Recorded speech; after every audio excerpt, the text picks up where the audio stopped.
হাসিনাকে বাঁচাতে ভারত বেশ কিছু পরিকল্পনা হাতে নিয়েছে।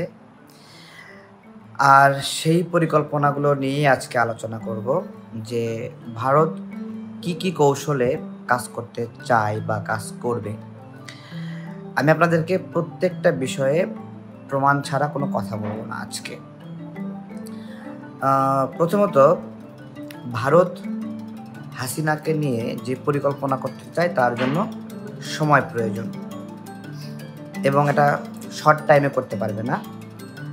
বিষয়টা এরকম যে ধরেন আপনার কোনো জায়গায় কেটে গেল, ওই কাটাটা মেরামত করতে একটু সময় লাগবে প্রাকৃতিকভাবেই। এটা আসলে জোর করে সেলাই দিয়ে মেরামত করার মতো কিছু না।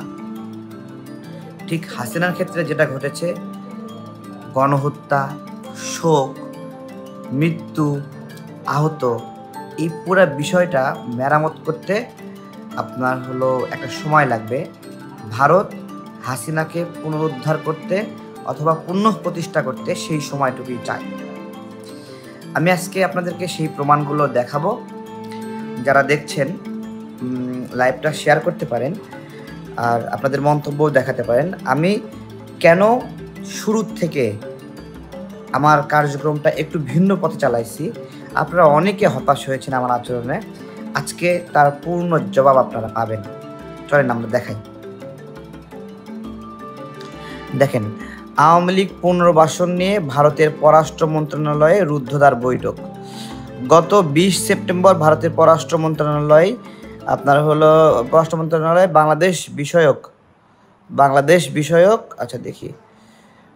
বাংলাদেশ বিষয়ক সাংবাদিক, কূটনৈতিক ও অবসরপ্রাপ্ত কূটনীতিকদের নিয়ে ক্লোজ ডোর মিটিং হয়েছে। ওই বৈঠকের মূল আলোচ্য বিষয় ছিল বাংলাদেশে চলমান ভারতীয় প্রকল্প ও রিসেটেল আওয়ামী লীগের পুনর্বাসন।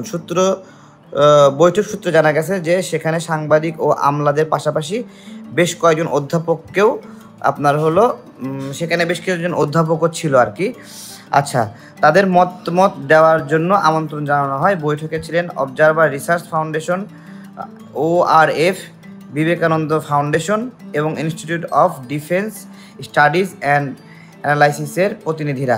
ওই বৈঠকে এই মুহূর্তে বাংলাদেশে চলমান ভারতীয় প্রকল্পগুলো স্লোথ ইমপ্লিমেন্টেশনের উপর ব্যাপক জোর দিতে বলা হয়। স্লোথ মানে এটা ধীরে চলবে আর কি। পাশাপাশি ভারতের সাথে শেখ হাসিনা সরকারের মাধ্যমে হওয়া সমঝোতা স্মারক পুনর্বিবেচনা করা হলেও সম্পাদিত চুক্তি থেকে বর্তমান সরকার যেন সরে না যায় সেই বিষয়ে একটা যোগাযোগ নিশ্চিত করা বা তাগিদ দেওয়া বা এই কনফার্মেশন এই সরকারের কাছ থেকে নেওয়া। এবার আপনার আসি যে এই সরকার যে ভারতের কথাই কিছু কাজ করছে, তা বাণিজ্য মন্ত্রণালয় বা বাণিজ্যমন্ত্রী অর্থ উপদেষ্টা আবু সালেহ না কি যেন নাম, ওনার কথা এটা স্পষ্ট হয়ে ওঠে। উনি এটা বলছেন যে ভারতের চলমান প্রকল্পগুলো চলবে। অর্থাৎ তারা যে মিটিংটা করেছিল সেই মিটিং থেকে সরকারের কাছে যে ফিডব্যাক দেওয়া হয়েছে ওইটার রিটার্ন তারা পেয়ে গেছে যে এই প্রকল্পগুলো চলবে এবং এটার স্লোথ ইমপ্লিমেন্টেশন তারা ওই নীতিতে চলছে। তাহলে এই বিষয়টা যে ভারত মিটিং করেছে এবং এখানে সরকার থেকে এই যে অর্থ বাণিজ্য উপদেষ্টা কনফার্ম করেছে এগুলো চলবে। দেখেন, মানে তাদের মিটিং বাস্তবায়ন করতেছে এই আবু সালেহ সাহেব। তবে সব কিছু ছাপিয়ে ওই বৈঠকের মূল আলোচনা গড়ায় আওয়ামী লীগের রিসেটেলমেন্ট পুনর্বাসন নিয়ে। বৈঠকে minutes of the meeting the mirror এশিয়ার কাছে এসেছে। বৈঠকে উপস্থিত একজন প্রতিনিধি জানান, তারা ধারণা করছেন 2 থেকে 3 বছরের মধ্যে নির্বাচন অনুষ্ঠিত হলে বিএনপি ক্ষমতায় আসার সম্ভাবনা প্রবল, কিন্তু বিএনপি ঠিকই 5 বছরের মধ্যে নানা অজনপ্রিয় কর্মকাণ্ডে জড়িয়ে পড়বে। বাংলাদেশের দ্বিদলীয় রাজনৈতিক বাস্তবতা তখন জনগণের সমর্থন আওয়ামী লীগের দিকে ঘুরে আসবে। এই আলোচনায় 2009 সালে শেখ হাসিনার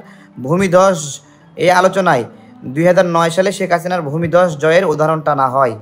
দেখেন, তাহলে এখানে যে বিষয়টা আসছে, দেখেন আলোচনাটা অত্যন্ত সুন্দর যে 2 থেকে 3 বছরের মধ্যে নির্বাচন অনুষ্ঠিত হলে বিএনপি ক্ষমতায় আসার সম্ভাবনা প্রবল, কিন্তু বিএনপি ঠিকই 5 বছরের মধ্যে নানা অজনপ্রিয় কর্মকাণ্ডে জড়িয়ে পড়বে। বাংলাদেশের দ্বিদলীয় রাজনৈতিক বাস্তবতা তখন জনগণের সমর্থন আওয়ামী লীগের দিকে ঘুরে দাঁড়াবে। এই আলোচনায় 2009 সালে শেখ হাসিনা ভূমিধস।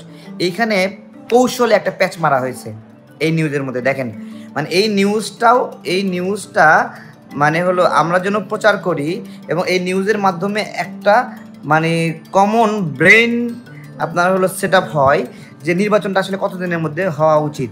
দেখেন এখানে বলছে 2 থেকে 3 বছরের মধ্যে নির্বাচন অনুষ্ঠিত হলে বিএনপি ক্ষমতা আসার সম্ভাবনা। অর্থাৎ জনগণকে এই ভারতীয় মিডিয়াগুলো অভ্যস্ত করছে 2 থেকে 3 বছর সময়টা যেন জনগণ নেয়, মানে ওরা যেটা বলবে তার উল্টোটা আমাদের করতে হবে। তা যদি না হয় তাহলে বিপদে পড়বো আমরা। ওরা এখানে কি বলছে, 2 থেকে 3 বছরের মধ্যে নির্বাচন অনুষ্ঠিত হলে বিএনপি ক্ষমতায় আসার সম্ভাবনা প্রবল, কিন্তু 5 বছর যদি বিএনপি ক্ষমতায় না আসতে পারে তাহলে এই 5 বছরের মধ্যে বিএনপি অনেক অজনপ্রিয় কাজ করবে এবং তার জন্য আওয়ামী লীগের পুনরায় বিজয় হবে, যেহেতু বাংলাদেশে দ্বিদলীয় রাজনীতির বিরুদ্ধে বাইরে কোনো রাজনীতি নাই।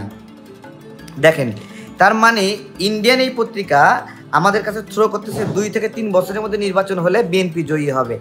এর মধ্যেই আমাদের উত্তর লুকায় আছে, যেহেতু ওরা এটা 2 থেকে 3 বছর থ্রো করছে, তার মানে ওদের আসলে প্রয়োজনীয় হলো 2 থেকে 3 বছর। ভালো করে শোনেন, ওরা যে 5 বছর লিখছে না, যে 5 বছর থাকলে অজনপ্রিয় কাজে জড়ায় পড়বে, ওদের কিন্তু আমাদেরকে 5 বছর দেখাইছে, কিন্তু ওদের প্রয়োজন হলো 2 থেকে 3 বছর। 2 বছর প্রয়োজন, 2 বছরও প্রয়োজন না।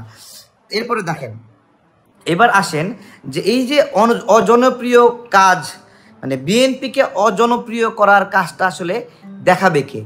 ঠিক আছে, বিএনপিকে অজনপ্রিয় করার কাজটা কে দেখাবে?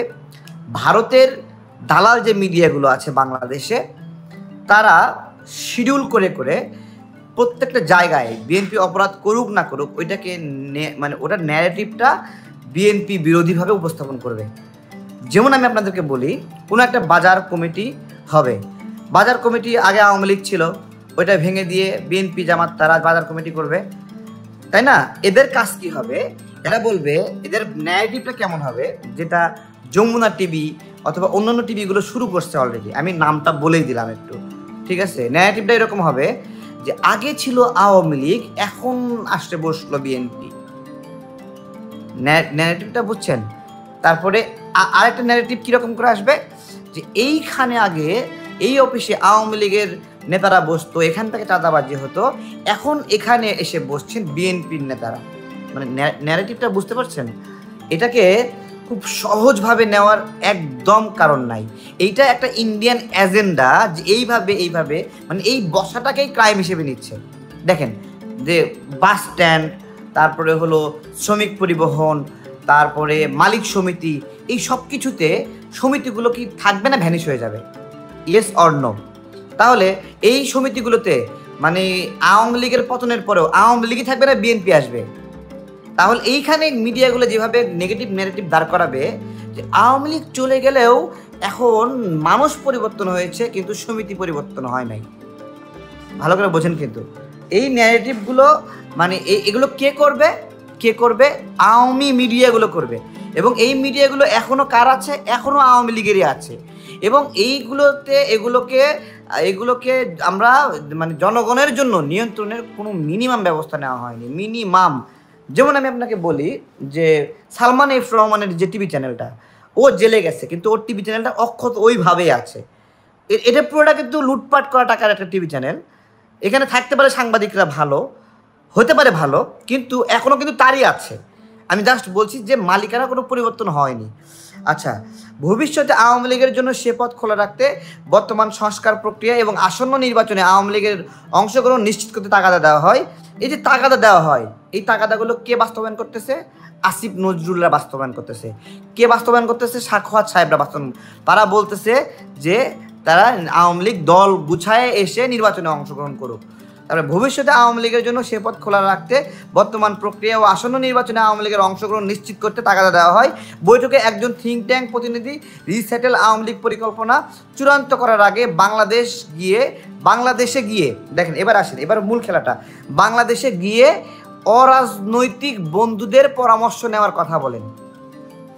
অরাজনৈতিক বন্ধুদের মানে বোঝেন, ওই যে কিছুটা ব্যালেন্স করে চলে না, দুই দিকেই ব্যালেন্স করে চলে।